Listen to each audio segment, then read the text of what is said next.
usually you're looking at Panthers games like this, and I get that. Just like put a crack in there, like, oh, I'm just going to watch Chuba Hubbard right between these little cracks right here. Yeah, he needs a hug and a solid pep talk, and maybe we'll see the early season Sam Darnold. I think very reasonably considered the notion that it would be a timeshare in his first game back. Nope, not at all. Jordan Mason, 1 touch in the game. That's it. I mean, God forbid you find yourself in the Dallas Cowboys end zone. You just cannot see anything. You would want a pair of knockarounds to hopefully get that glare out of your eyes.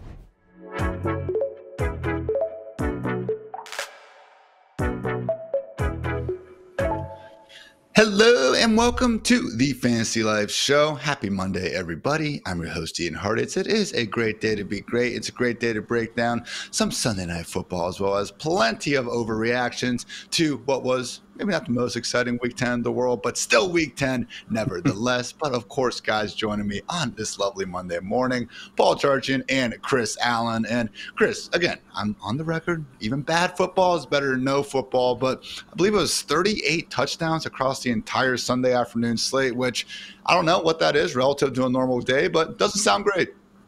No, it felt kind of low for most of the early, especially during the early morning portion. Seeing all this stuff happening out in Germany between the Giants and the Panthers didn't really spark a lot of confidence for how the rest of the day was going to go. But to your point, we only have, maybe 2 months of regular season action left before we hop into the playoffs. So savor it while you can, folks, because I know people are going to start complaining once we get into March and April of next year. When's the football coming back? Let's enjoy it while we got it now, folks. Charge, exhilarating 12-7 victory for your Vikings. How are the vibes? The Vikings found the only team that they could beat on Sunday. Yeah. Oof, Mac Jones, awfully bad here. And, really, Doug Peterson's got to be one of the candidates to be relieved maybe mid-show. Maybe during the show, right? We had Dennis Allen a week or two ago, right? That went down in show. So our pool looks like this. Brian Daboll, possible, although might be in transit back from Germany, so probably not during our show. Peterson's in. Matt Eberflus definitely in. Mike McCarthy as a possibility, and really all their coordinators, like Shane Waldron, a possibility as well. Things are so bad with the Bears right now. Here, can I give you this quarter-by-quarter scoring for the Bears since their Week 7 bye? All right, here's what it looks like. Quarter-by-quarter scoring since the Week 7 bye. 0, 0, 7, 8, 0, 9, 0, 0, 0, 8, 0, 0. Wow. This team, that is 12 quarters of football with no more than 9 points scored in a quarter, mostly zeros. Something's got to change. And I don't know, man, maybe they're going to point finger. The fingers are being pointed all over the place right now, except mostly Caleb Williams, who might be, there's a lot of excuse making for his play. Offensive line's banged up. We'll see what happens here in Chicago. But if there's something that's going to happen in this next hour, that's it, Chicago. More on the Bears' demise here in just a little bit. But yeah, guys, in the meantime, we'll see if that fantasy life curse can keep on keeping on for another week. But first, let's get into what was actually, a sloppy but still kind of fun version of Sunday Night Football. Had the Lions take down the Texans 26-23. Jared Goff threw not 1, not 2, not 3, not 4, but 5 interceptions in the win, joining 2012 Matt Ryan and 2007 Tony Romo as the only quarterbacks to still get that W despite throwing 5 or more picks. So, Chris, it's surprising because we had weeks going on end where it was Goff not even throwing 5 incompletions, let alone 5, passes completed to the wrong team. So don't exactly think it's reason for, a complete freak out. We have seen this Texans defense cause some troubles for some of the better NFL quarterbacks this year, and Goff certainly does qualify. But any sort of concerns here? Because let's face it, coming into Sunday night, Lions look like a well-tuned juggernaut that could never have a performance like this. But then again, maybe they're almost scarier given that they still got the win despite not putting their best foot forward. I would say so, because there's just so many other teams where you could look at their offense and say if they were to give up that many points or find themselves in such a hole that it'd be hard for them to get back. Of course, everybody can see the hats like hanging around my head right now. If the Bengals were to fall that far behind, I wouldn't have any hope for them trying to come back and win a game like that. So tip of the cap to Dan Campbell and the rest of the offense for being able to gut out yet another win for Detroit. But I would say, though, for the Texans specifically, in the way that their defensive game plan wound up working out, I think they made the right bet. And I don't want to call this a blueprint game, but let's see how defenses treat Jared Goff and the Lions trying to move forward, because they did wind up crowding the line of scrimmage fairly often on early downs, because we do know that the Lions are more of a run-first type of team. Mm-hmm. And by stacking up the boxes, David Montgomery and Jahmyr Gibbs saw stack boxes in over 40% of their carries, limiting the effectiveness of their run game on early downs, which is how the Lions typically want to try and operate their offense. And so if they were capable of doing that, keeping them in these long down and distance situations and forcing Jared Goff to be more of a drop back passer, which we know he isn't. Like, I would say he's been efficient, but he's been more of like, I hate using the term, but game manager. Okay, don't everybody freak out, but he has been more on that end of things than the game creator or anything along those lines. But forcing him to be a drop back passer, you do see those types of like 5 interception games like crop up from him. So if defenses start to try and do this in the future, we might see more of those back and forth type of games that hopefully might get us some points for guys like Amon-Ra St. Brown. Was a season low 105 rushing yards as a team for the Lions. Still saw some nice bursts from Jahmyr Gibbs. I mean, my God, when this dude gets going, he really does look like the fastest human being on a football field. Now joins Derrick Henry as the only running backs averaging north of 6 yards per carry on the season. But yeah, just 26 points for the Lions. Crazy they can still do that sort of performance even without obviously their best performance. So Amon-Ra St. Brown did catch a touchdown, now up to 7 straight games. Charged since 1970, only wide receivers with double-digit straight games with the receiving touchdown. Jerry Rice, Randy Moss, and something named Carl Pickens. I'm a little younger here. Is that name significant to you? Yeah, it is. That is. Yeah, you had a really, really good run with Cincinnati, and I'm sure Chris knows all about Carl Pickens, right? Okay. Who was he catching passes from? Was it the little guy who threw those rainbow passes? What was that guy's name? So. I can't remember offhand though. Yeah. This had to be late 90s, I think. Yeah, I'm not getting off the rails until later. Later. Yeah. Let's talk Houston. On the Houston side of this, how do you find a way to lose a game in which you get 5 interceptions? Well, your star running back runs for 1.8 yards per carry. You can't control the clock with your star running back, Joe Mixon, with his first dud of the year.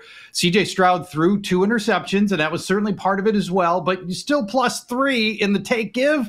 I think the fact that Mixon couldn't get going was ultimately the difference maker in this game, because this was a Texans team that was leading throughout and easily could have just salted this thing away if Mixon could have had his traditional sort of 20-carry, 100-yard game.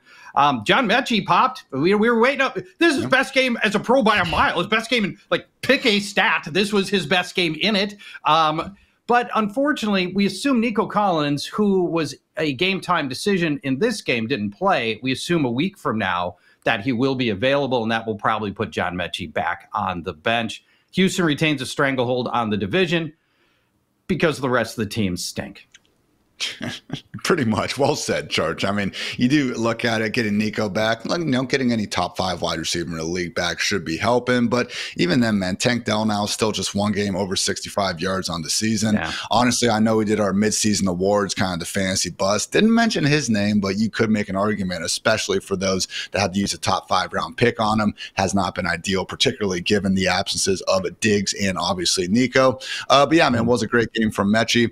Another 27-touch game for Mixon. He's had 27, 29, 24, and 27 over these last 4 weeks. So certainly getting that true workhorse role. But yeah, guys, I think the primary culprit here has actually been an offensive line that has surprisingly stayed relatively healthy, yet just hasn't even been good despite that fact. So in weeks 1 through 6, they allowed a 32% pressure rate. That was the 13th best mark in the league. Since week 7, though, 48.7%. 32nd, yes, producer swing. CJ Stroud has actually been under more pressure than Caleb Williams over the last month of action, believe it or not. And accordingly, it's helped nuke the entire offense. So not pretty in Houston. You can say they have a problem. We'll see if Nico Collins can get that fixed here, hopefully sooner rather than later. So that was Sunday night. I will note there are actually lesser, knock on wood, injuries than normal to keep an eye on. We do have Tyreek Hill remaining a game time decision for Monday night. God forbid our insiders actually really helped us out, maybe in another life. Najee Harris, Aaron Jones, and Tank Bigsby suffered ankle, chest, and ankle injuries respectively. Did manage to return to their respective games, but as we've seen, sometimes adrenaline, hell of a drug. We'll see if that issue is going to kind of rear its head more so in this week. And also Dalton Kincaid dealing with a knee issue ahead of that Bills-Chiefs awesome, hopefully, game on a Sunday. If not, we will see more Dawson Knox and that ever banged up Bills, pass catching corpse. So that was the news, guys. Now a quick word to our friends over at Knockaround. Get my Lion shades on, restore the roar. Life is good for Detroit, and life can be good for you too if you head to knockaround.com and check out all of Knockaround's fantastic options. Polarized lenses for less than $50, and guys, cannot stress enough just how steady the frames are, and obviously the looks are great. You can see it. Also get these cool handy dandy pouches to hold your team glasses in, and yes, indeed, they do have the entire 32 team officially licensed NFL collection with each and every one containing the sort of UV 400 protection to protect those eyes. I mean, God forbid you find yourself in the Dallas Cowboys end zone, you just cannot see anything. You would want a pair of Knockarounds to hopefully get that glare out of your eyes. So again, knockaround.com, high quality for a low price. And remember, you can use code LIFE for free shipping, again, over at knockaround.com. All right, fellas, we're going to go over some good performances and maybe overreact to just how great they were. But first, we're going to panic a little bit on some of the lesser performances from Week 10. Charch, we're going to start with you because Sam Darnold started turning into a bit of a problem for the Vikings. Yep, 3 interceptions, 2 in the end zone, and 1 at the Jaguars' 22-yard line. So the Vikings moved up and down the field all game, and they had over 400 yards of offense. Scored 12 points, no touchdowns, because key turnovers. All 3 of the turnovers, however, were to Justin Jefferson, which I approve of. If you're going to have 3 picks, I want them all going to star player Justin Jefferson. There's varying levels of interceptions, like tip balls, deflected passes, receivers who run bad routes. Those aren't always on the quarterback. Darnold's interceptions they were on Sam Darnold. And for the first time, it looked like Kevin O'Connell got rattled by Darnold's play. After he threw that 3rd pick, which was early in the second half, first drive of the second half, Darnold was only asked to throw 2 passes longer than 14 yards the entire rest of the game. And they actually trailed for chunks of this game.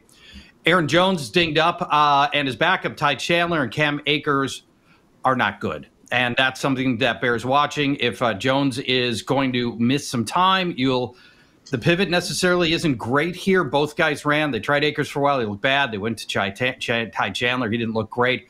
But Kevin O'Connell probably keeps passing here. And it's just kind of who he is. Tricky matchup on the docket, though. Tennessee coming up. Number 1 in passing yards allowed per game. 171 passing yards per game. That's it. So I don't know that this thing instantly gets right for Sam Darnold with a tough matchup coming up on Sunday. I was about to say, man, this should have been the stretch where everything was coming together because since they're bye, they've had the Lions really just after losing Hutchinson, Rams, Colts, and Jaguars in back-to-back weeks. But instead, Chris, we've kind of seen Darnold crash back to reality, man. Weeks 1 through 4, number 1 passer rating in the NFL at 118.9. And I know it's passer rating, but it's still a good stat for at least your entire passing offense, even if we're not just looking at the quarterback. But weeks 5 through 10, guys, 26 in passer rating all the way down there at 85.7. So, Chris, we do have one resident Fantasy Life Vikings fan here in our guy Charch, but we had Thor going on the Twitter wavelengths calling for Nick Mullins. What say you, Chris? I don't know if we're quite ready for that. Charch, could you tell us whether or not, as the resident insider for the Vikings, has Kevin O'Connell given Sam Darnold one of the same pep talks that he gave Anthony Richardson last week? Maybe that's what he needs. That's what he needs. Because he just needs a hug. Yeah. That's all he needs. He needs a hug and a solid pep talk, and maybe we'll see this like the early season Sam Darnold that we would want to see. But I would say that this is the roller coaster that you're going to get with Sam Darnold. He's the same quarterback that at this point in the season he's averaging over nine air yards per attempt. And to put it in context, the only other quarterbacks that are averaging at or more than 9.2 air yards per attempt are Anthony Richardson, Jordan Love, Brock Purdy, and Trevor Lawrence is also sitting around in that area. So I say all those names to say that this is a volatile passing game. Like, these are volatile passers. We've seen Jordan Love have these streaks where he's hitting Romeo Doubs down the sideline, he's hitting Christian Watson, chucking it to Tucker Kraft and all those guys, and then they have these high ceiling games. But on the flip side of that same coin, you will have these multiple interception games because you are passing into the areas of the field where you will see defenders come down with the ball instead of your own receiver. And to Charch's point, without the Vikings running game really being as effective on early downs, 3.8 yards per carry just this past week, it does put your passing game in tougher situations. So with his dropback success rate dropping over the past few weeks, I think the larger problem for us is, like, we did know that Sam Darnold was going to be a volatile quarterback. I didn't think anybody expected Kevin O'Connell to completely transform Darnold into this completely new passer. But I think for us, it's how do we deal with the pass catchers attached to Sam Darnold? What are we going to do with Jordan Addison? What are we going to do with TJ Hawkinson now with him being back into the fold? But with Addison, I think is the tougher call, because Hawkinson, I think, looked great. And there's no question about where Justin Jefferson belongs in your starting lineup. But for some of the ancillary guys that we did want to try and roster, whether it's the backup running back or guys like Jordan Addison, who, at least for Addison specifically, around a 15% target share the past few weeks, those are the guys that now, if you have other options, I would look that way. Yeah, and by the way, I got to jump in. We love Thor Nystrom. He's our guy. Minnesota, like me. But calling for Nick Mullins because your starting quarterback throws too many interceptions, there's something that does not compute there. Nick Mullins might not be the solution to your interception problem. Hey, Paul, some of us are trying to make a push in the Dynasty League and wouldn't mind having an extra quarterback, a.k.a. Nick Mullins, rising up to prominence. So we'll see what happens there. But, yeah, certainly not shining quite as bright as we saw during the first month of the season, nor are another NFC North squad. Remember when the NFC North had the top 4-point differentials in, like, the entire NFL? Yeah, not quite the same anymore, because maybe it's time, guys, to bench every single Bear. Simple as that. Charge really has been rough, man. A lot of teams get better after their bye. The Bears are not one of them. No, this feels like a mandate for change. Although enough of the election talk, right? Let's move on from that. And change is coming. It's just whether or not it's going to be today in this show, or it's going to be next week, or at the end of the year. To compound matters, the easy part of Chicago's schedule is over. The next 6 games are all tricky. Minnesota twice, Detroit twice, San Francisco, and next week Green Bay. It is, this is. Chicago's should have been right in the heart. And when the easiest part of the schedule was happening, they did not take advantage of all of those games. So let's highlight DJ Moore's last 4 games. He's the 8th highest paid wide receiver in the NFL. His last 4 games, 20 scoreless yards, 27 scoreless yards, 33 scoreless yards, and 24 scoreless yards. And he's the productive wide receiver out of this group. Thanks. His weekly ranks, wide receiver 51, wide receiver 55, wide receiver 41, and he'll end up in the mid-50s this week, pending Monday night.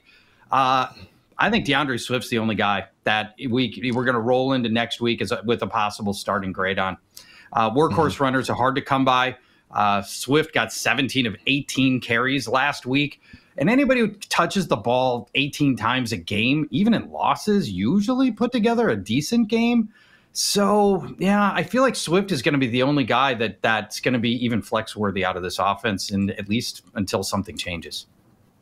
Passing game, unsurprisingly, dead last in the EPA per dropback since returning from their bye. And it just sucks, Chris, because literally the first 6 games of the season, Caleb Williams improved his EPA per dropback every single time. Went from 29th overall in the week to 30th, 21st, 13th, back-to-back third-place finishes. And then since their bye, man, 33rd, 29th, and 25th. Only Cooper Rush was worse in week 10. So, again, Shane Waldron, the offensive line, the pass catchers, all has something to do with it. But at the same time, Chris, we saw Drake May on that other sideline, not exactly surrounded by the world's best supporting cast in his own right.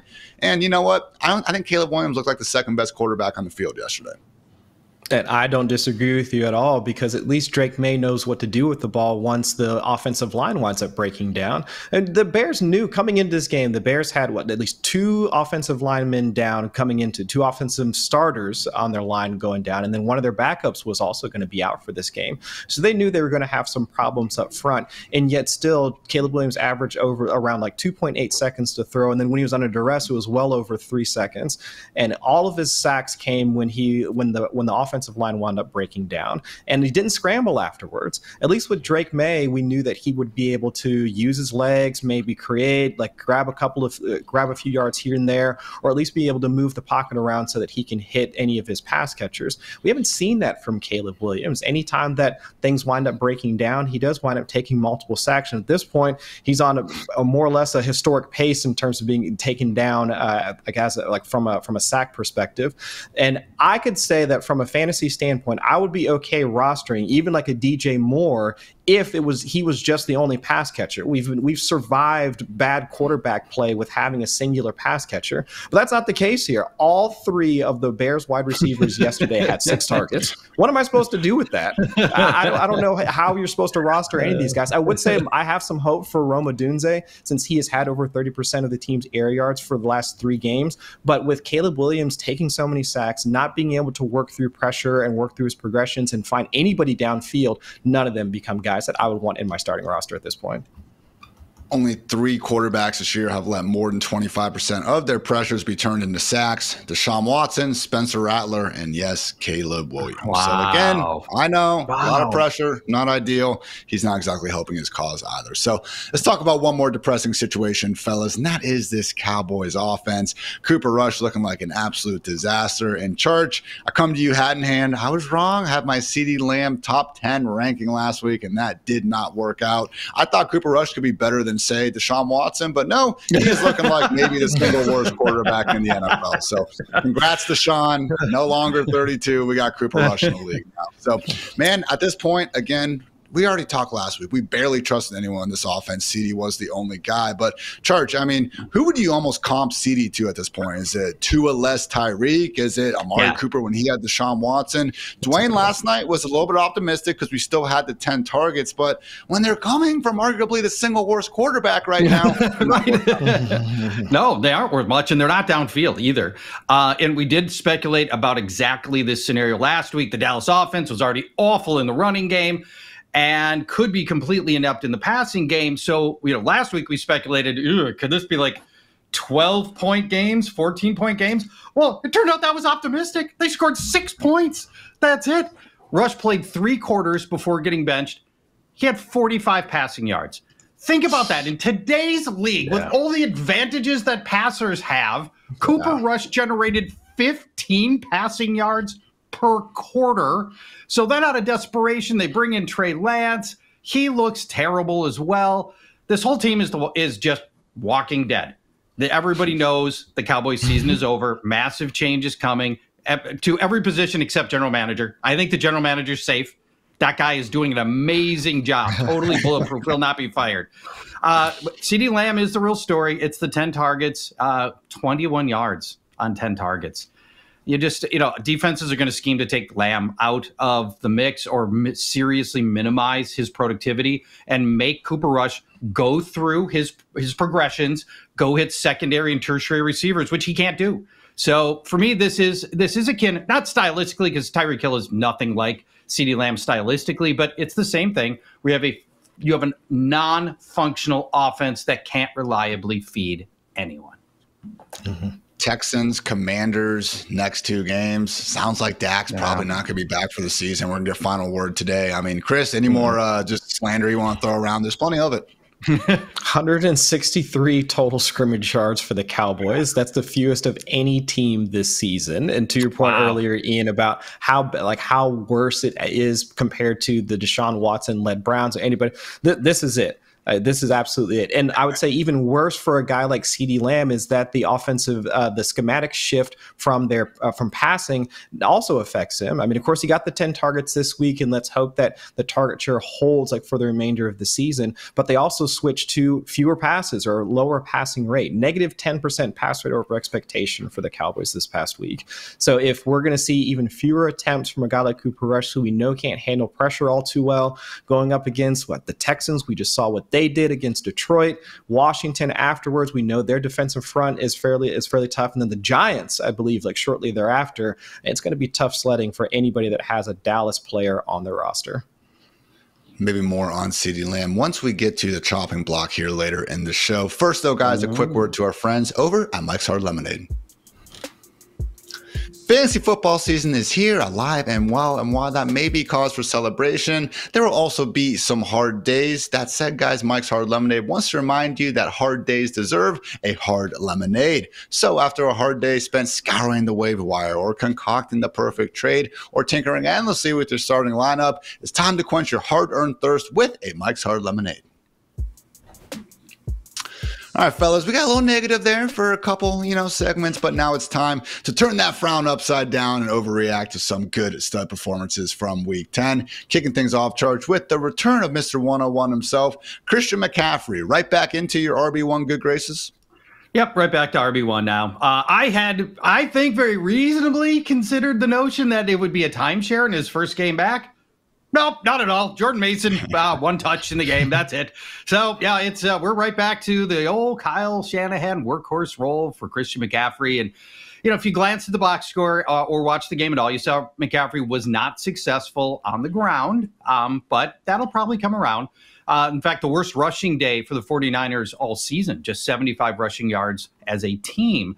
But, of course, the beauty of Christian McCaffrey is he's probably the best pass catching back in the NFL. So helped you out with 6 catches, 68 yards. And you figure this was the knock the rust off game for Christian McCaffrey. He hadn't played since the Super Bowl last year. We're going to see a lot more productivity. And, of course, any back who catches this well, man, the floor gets so high. And it's one of the beauties of Christian McCaffrey is even when he has a terrible running game, which he did, still helps you out in fantasy, and that's part of the beauty that he brings. Seattle coming up next week. Ooh. They're the third worst run defense by yards allowed. So Christian McCaffrey, I probably gonna slot in RB5 this week, something in that ballpark, I'm guessing.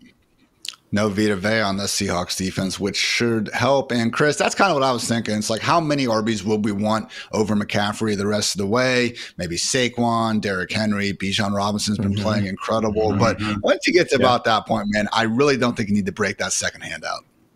Yeah, wherever you would, I would say maybe Achane probably gets tossed in there, and maybe Gibbs, maybe.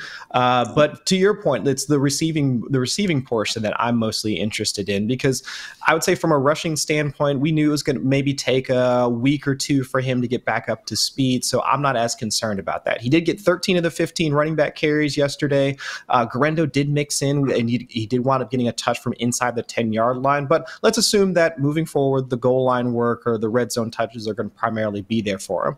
But for the receiving work, if you're in a PPR league, you're happy that you had him. Now, I know it's probably 2.5 months too late, but still, 5 of his 6 targets came on early downs, and that's what helps this whole offense continue moving. It's not just the volume that he's getting, but the type of volume, because if he is if Brock Purdy is hitting him on early downs, 6.6 air yards per attempt as a receiver on early downs, and that's what allows them to get in, use their play action plays or shot plays once they get into third down. The connection he made to George Kittle, the whole offense now becomes a bit better with Christian McCaffrey back in the fold. So if we're seeing this from them right out of the gate, like you just mentioned, Seattle next, Green Bay, and if you go to our DVP tool available on FantasyLife.com, they're actually the 6th best matchup for running backs that are target catchers.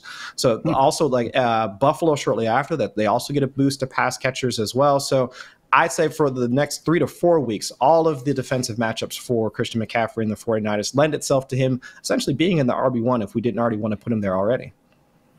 Wheels up, CMC managers. Again, maybe a little too late, but at a minimum, hopefully helps you avoid that last place punishment. Talk about another running back who's been doing all kinds of kink stuff all season long and has now recently been made a very rich man. Chuba Hubbard charge only trails Derrick Henry and Saquon Barkley and rushing yards on the season. Seems like he was worth every penny of that extension. I love this guy. He was so mundane for the first few years, and now look at what's happened. I mean, for 95% of runners, if they haven't blossomed by year 3, they are done. It will never happen. And then there's Chuba Hubbard. This has been an amazing turnaround, and credit him for what he's done so far. Here's your Chuba Hubbard data dump incoming right here. Rushing yards, he ranks 3rd. Yards per carry, tied for 4th. Yards after contact, 3rd. Yards over expectation, 6th. Chuba Hubbard.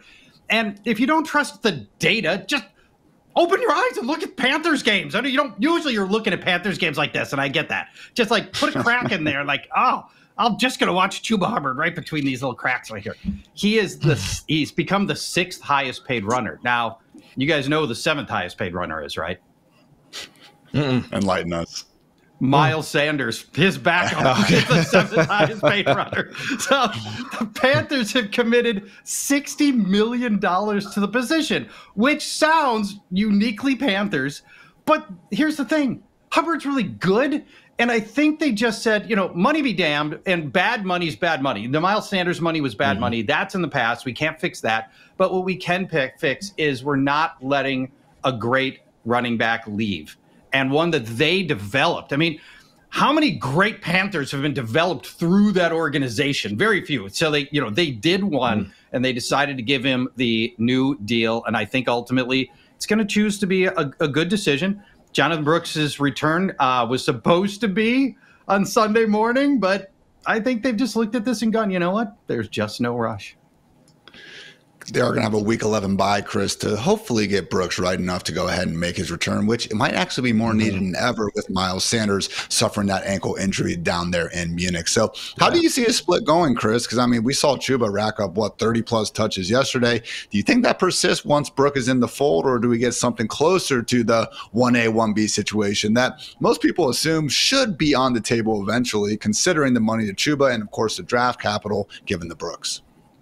I would say for the first couple of weeks, it'll be more of a RB1, RB2 split, almost akin to where Devin Singletary and Tyrone Tracy at earlier in the year. So a 60-40, 70-30 split, and then we'll see how it goes from there. Because if Brooks is as advertised, I could see him forcing more of a split like, let's say, the Tampa Bay Buccaneers, which might be a part of the topics later on in the show. But for Chuba specifically, one of the stats that I looked up, even though I know Bryce Young has missed a couple of games, Chuba Hubbard with 40 rushing first downs, Bryce Young with 38 passing first downs so far this season. And it's just he has been that effective for this Panthers offense so far that I understand why they wound up giving him the extension. But also from a usage standpoint, using our utilization score that's available on the site, he is also around some of the workhorse backs that you would want to have on your roster, whether it's Aaron Jones, DeAndre Swift, J.K. Dobbins, Josh Jacobs. Those are the guys that, of course, we have no problems rostering. We like their offensive situations a bit more.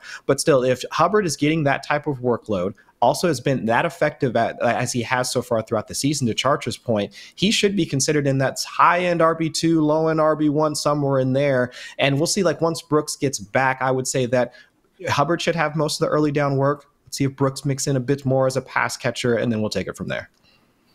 Another good example, too, that you take a good running back with a great workload, even in a bad offense, you can still get some pretty great fantasy results. And another example of that, Tyrone Tracy, fellas. Now, didn't exactly have the greatest end to the game. Lost that fumble in overtime. And also, maybe didn't show the surest hands before that. Feel free to blame that interception on Daniel Jones if you want, but it did bounce off both of Tracy's hands first. Yeah. He also let another ball hit the ground previously, although that one was not a turnover. So, Charge, the good news with all that is that Tracy helped the Giants cement themselves as the front runners for the #1 overall pick in the 2025 draft. However, are you at all concerned about what Brian Daboll and company think of that ball security issues coming out of the bye? Could we see a bit more of a split moving forward? Because if not, I guess we could be treating Tracy as that RB2 he's been for the better part of the last 4 or 5 weeks.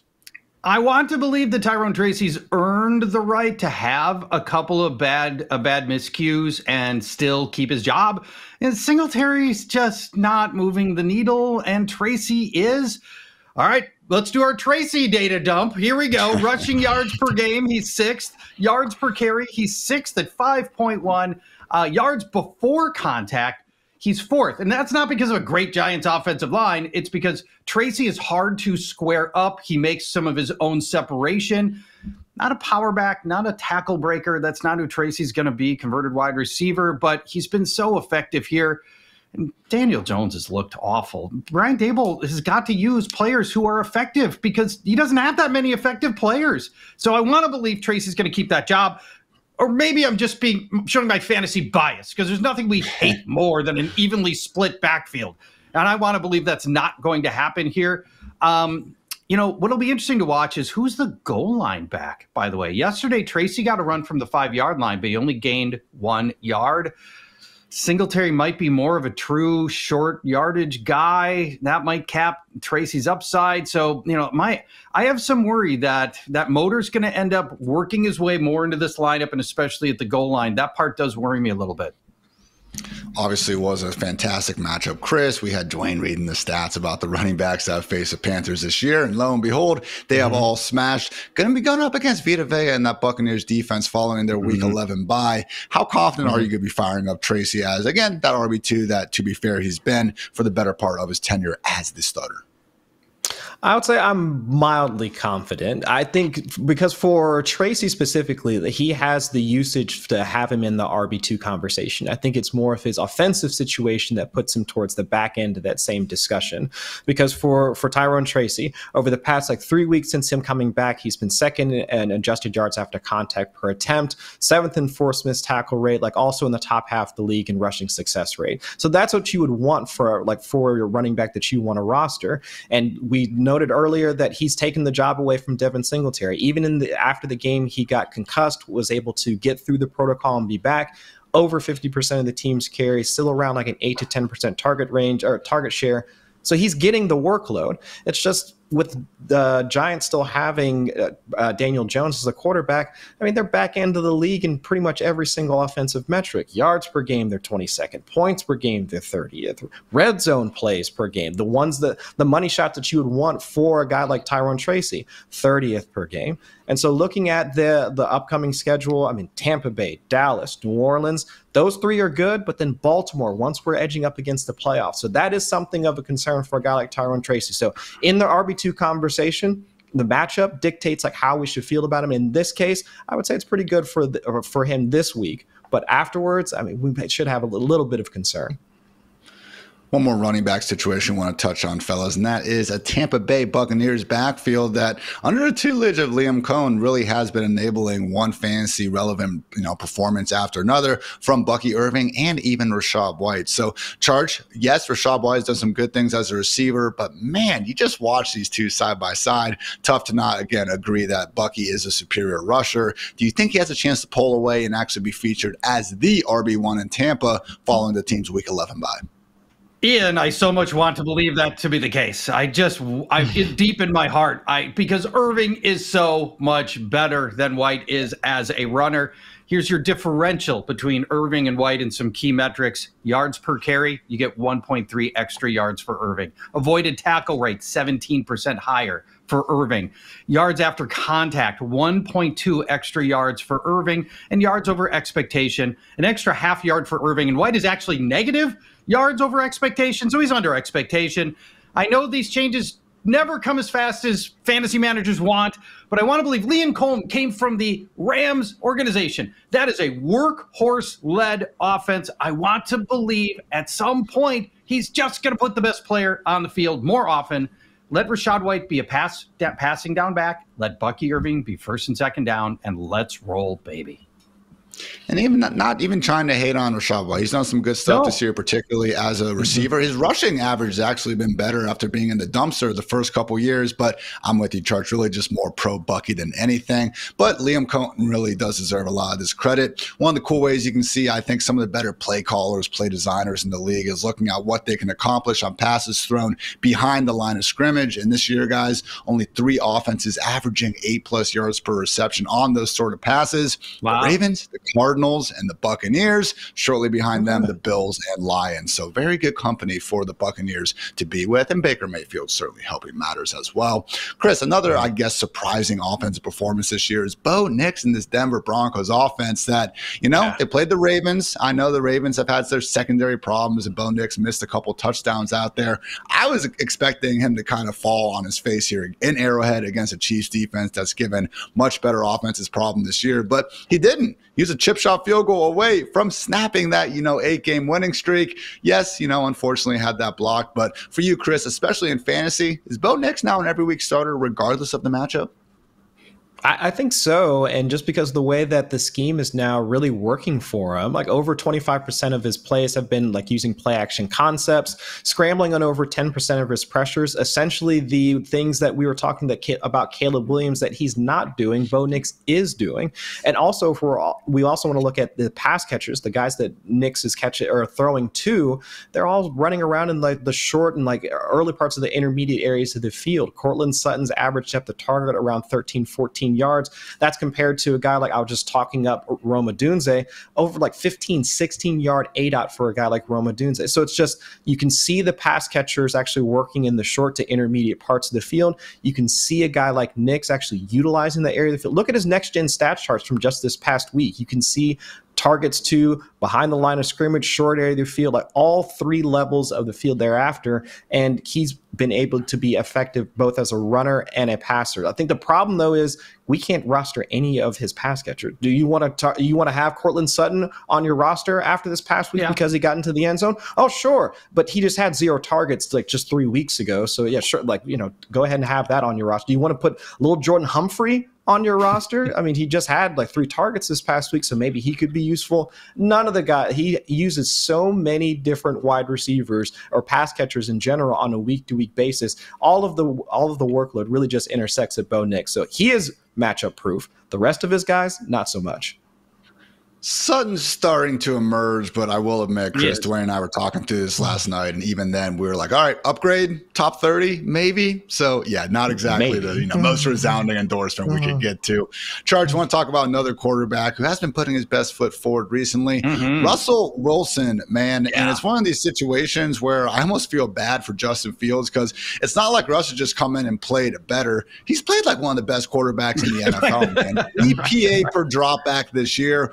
Lamar Jackson, Jaden Daniels, Josh Allen. Those are the only QBs better than Russ right now. So Moonball looks great. What's your impression on Russ so far, Church? Yeah, Coach Gene Clemens won't like it, but we've got to give credit to Mike Tomlin for making the right call here. And it seems obvious now, but remember, they were winning games with Fields, and there are a lot of people that wanted to stay the course with Justin Fields. But Russ has unlocked the entire Steelers offense. They score more, they pass more, they run more. Everything's better. Under Russell Wilson, Steelers are averaging 20 additional rushing yards per game, 84 additional passing yards per game, 10 more points per game. And it's the difference between a 20-point game, which is like a coin flip win or loss, to a 30-point game, which you're going to almost always win for the Steelers. On the full season, Russell Wilson ranks 6th in total EPA gained on throws of 20 or more yards. He's only played 3 games. That's full season. He's already 6th in EPA. Wilson has the highest completion percentage in the league on passes over 15 yards. He's vaulted George Pickens into wide receiver 1 territory.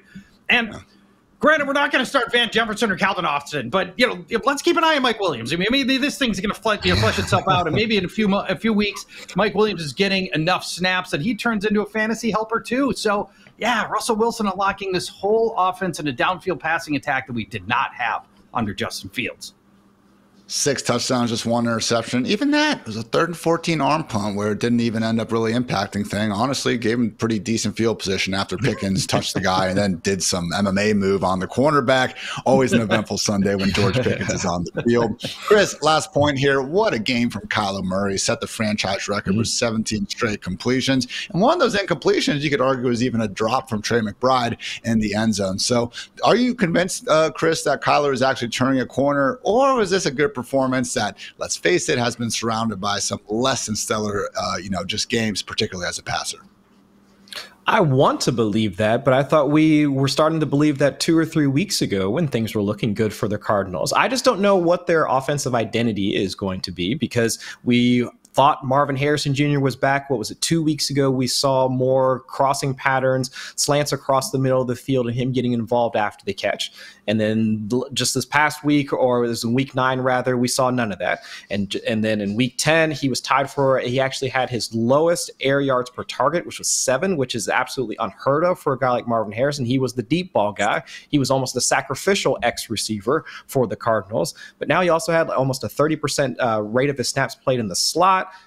What is this offense going to look like moving forward? So yes, all the indications are this is what we would want to see by getting their number 1 pass catcher in advantageous alignments. But is this the way that they're going to use him moving forward? Now they've got their bye. Maybe take a look at the film, see that this is more effective for them moving forward. And once they come out of their bye, Seattle, Minnesota, and then another trip to Seattle shortly thereafter. So good matchups on the bookends, like having Seattle over in those 2 weeks. But now, I mean, seeing Kyler Murray not effective as a passer, but also the rushing is still there. I'm starting to believe it, but we've sung this song before, and hopefully that remains the case for the rest of the season. Man, even after that second Seattle game, tougher matchup against the Patriots, but then the Panthers and the Rams to help close out the fantasy playoffs. Might be a decent time during this bye, guys, to buy a little bit low on Marvin Harrison Jr. Certainly smashable matchups on the horizon. So, guys, we got some chopping block goodness on the way, but first, a quick word to our friends over at DraftKings. A chill in the air, leaves falling to the ground in football every weekend. That is what fall is all about, and you can make each weekend even more exciting by getting into the action with our partners at DraftKings, the number 1 place to bet on touchdowns. And right now, all new customers who bet $5 will instantly get $200 in bonus bets. All you have to do is download the DraftKings Sportsbook app and sign up using our promo code FANTASYLIFE. The crown is yours. That's $200 in bonus bets instantly, and you can stay in on the action and use your $200 in bonus bets to bet anytime touchdowns on DraftKings. After all, DraftKings is the place to bet touchdowns. If sports betting is not yet available in your state, don't worry. You can still join in on all the fun with DraftKings Daily Fantasy and have the shot to win cash prizes. Download the DraftKings Sportsbook app now. New customers use our promo code FANTASYLIFE and bet just $5 on any wager to get $200 in bonus bets instantly. That's promo code FANTASYLIFE only at DraftKings Sportsbook. Oh, boy. There it goes. There it is, baby. Right, Charge. Getting into the stretch run of guillotine leagues. Again, such a fun format and never too late to join. Go ahead and find, what would it be now, an extra 7 weeks of the year. Find 7, 8 friends. Go ahead and make that happen. But sadly, Charge, we will be losing some pretty good players after week 10, starting with Jaden Daniels, who I'm sure helped plenty of people get to this point, but just 202 scoreless passing yards and only 5 yards on the ground. Very tough matchup, though, against the Steelers. How much would you be willing to bid on Daniels moving forward? Yeah, we didn't think that this would happen to Jaden Daniels, or he would be bad both ways, right? We'd get, we wouldn't get anything through the air and on the ground. We fear one or the other will pay off in any given game. But it all went belly up this week. Terry McLaurin did his part with 5 catches, 133 yards, but nobody else had more than 33 yards to try to help out Jaden Daniels in this one. And Diami Brown dropping an easy touchdown does not help. Yes, in guillotine leagues at this stage, everybody's got a good quarterback. Nobody's going to need Jaden Daniels if he hits the waiver wire, but because he's so special, because the upside is so high, he's QB3 in guillotine league scoring coming into this week. I still think you spend on Jaden Daniels. I'm going to put a $50 price tag on him, even though you already have a pretty good quarterback in all probability, just not one this good. I will say I'm rolling with Lamar Jackson in my last remaining guillotine league, which is great. Okay. But, Paul, I've already started to look ahead to that Week 14 bye, and I think everyone else should too. Ravens, Broncos, Texans, Colts, Patriots, and the Commanders in Week 14. So, you get Daniels. That's great and everything, but just keep in mind we're going to need to get someone else ahead of Bipocalypse.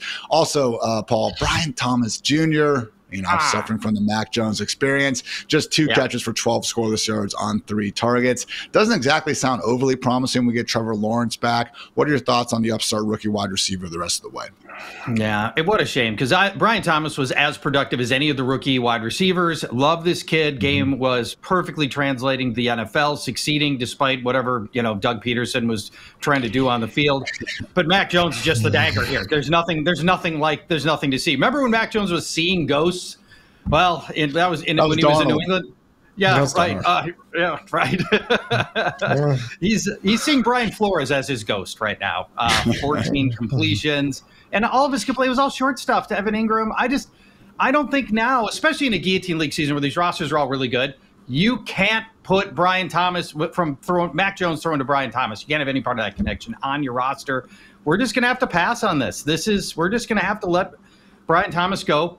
Maybe somebody else will spend a few bucks and let them spend some money on a very good receiver. But I think there's going to be too many games, just like the Minnesota game, where the Jaguars just don't score.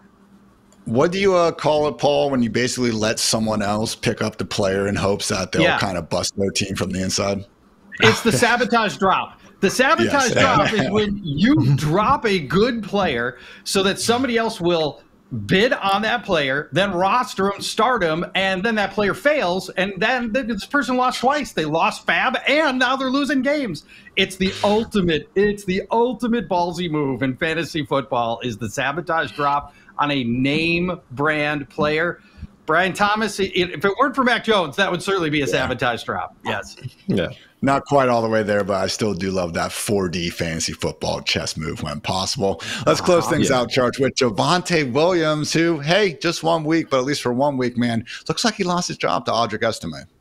Yep. It looks like Estime is going to be the person going forward. We don't know going forward. We presume it is because Javonte Williams had 1 carry for 1 yard, 2 catches for 6 yards. He has only scored in 1 game all season, and he's been under 3.8 yards per carry in 4 of the last 5. There's not a compelling reason to give a workload back to Javonte Williams in a very crowded backfield. They're trying to get some kind of regular production in Denver. I think Estime is going to get another opportunity, at least one more opportunity here. Javonte Williams, no bid. We're out on Javonte Williams too. Don't trust this offense enough. Yeah, we're gonna let him sit. Guys, if you want more Guillotine League goodness, make sure you check out all of Paul's content at FantasyLife.com, as well as Chop the Guillotine League podcast. Always great information over there. Getting ready again for a stretch run should be eventful. These teams are starting to get loaded, man. Very exciting times indeed in the guillotine world. So before we get out of here, though, time to get off the rails. Get that hat on, Chris. There we go. Yeah, baby. The floor is yours. What's a take that, has you feeling a little off the rails, Chris? Well, first, you mentioned it earlier, Ian, the fact that we didn't get any real reporting on whether or not Nico Collins was going to be available to fantasy managers up until essentially kickoff for us. It's almost like CMC all over again, all the way back in September. But we should get Nico Collins back in week 11. And I'm saying for now, CJ Stroud is going to be a top 12 quarterback with his wide receiver 1 back in the fold. I know it's been a couple of months since we've seen him in action, but the first 4 weeks of the season, Nico Collins, 2nd in targets per game, 2nd in receptions per game, 1st in yards per game, the things that actually matter for fantasy production, and also 1st in fantasy points per game. That also matters for us as well. But look at their upcoming matchups. They got Dallas. We saw how much Jalen Hurts and whether it was A.J. Brown, Dallas Goedert, Devonta Smith, any of the pass catchers associated with the Eagles were able to put it to the Cowboys defense, and that was with Micah Parsons back on the field. So we should have at least some sense of optimism for the Texans offense, but the next 2 after that, divisional matchups, but still Titans and Jaguars. And unless the Jaguars are apparently playing the Vikings, their defense should allow the Texans to be able to perform well. So I'm with CJ Stroud being back in our good graces with his wide receiver 1 back.